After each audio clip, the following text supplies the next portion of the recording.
The large main room of the ant colony was bigger than the light from the glowing tunnels could reach. Dark areas hinted at the huge, complex tunnels underground. The air, usually full of busy ants, was now still and quiet. Even the usual smell of dirt and ant smell seemed softer, as if everyone was holding their breath. Small dust bits danced in the dim light from air shafts. The shiny backs of the ants gathered there caught the light, making them shimmer. They stood close together, their feelers, usually wiggling with messages, were now mostly still. Everyone looked at what was happening in front of them. Old rules about who was important set their places. The big, strong warrior ants stood closest, their powerful jaws barely moving. Behind them were the quick scout and food-finding ants, and further back, endless lines of smaller worker ants, packed together, watching quietly. On a raised platform made of smooth, yellowish rock sat the queen. Her power came not from strength, but from old wisdom and firm command. Her black body, once fully dark, now had thin silver lines on its edges, showing how long she had ruled. Her stomach, which pulsed slowly, the very heart of the colony,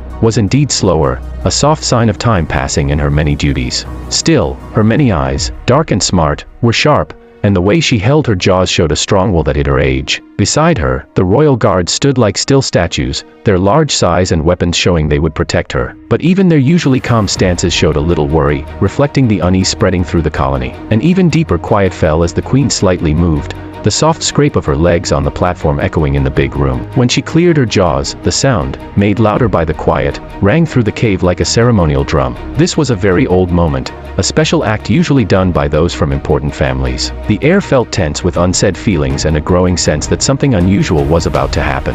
My loyal ants, the queen's voice, when she finally spoke, was surprisingly strong, a power that showed the steady spirit that had led the colony through many problems. You have seen the recent troubles that tested our strength. You have lived through the shadow of the fire ant attacks, felt the pain of losing ants, and tasted the bitter fear of being weak. But you have also seen something else. Her royal gaze swept across the gathered ants, stopping for a moment on the scarred ants from recent fights, on the hard-working ants who had rebuilt damaged tunnels, on the young ant babies, the colony's future, who looked up with wide, innocent eyes. You have seen great courage appear, she continued, her voice getting stronger, the flash of cleverness when things were very difficult, the strong spirit that would not be put out by the red flood. Her eyes then landed, on purpose, on the single ant standing before the platform. Axel the Brave. His name was still new, still felt a bit surprising, showing his recent rise from being just a normal worker. He stood a little straighter than usual, his feelers held high, feeling the weight of thousands of eyes on him. The faint, crossing scars on his plain outer shell shone in the soft light,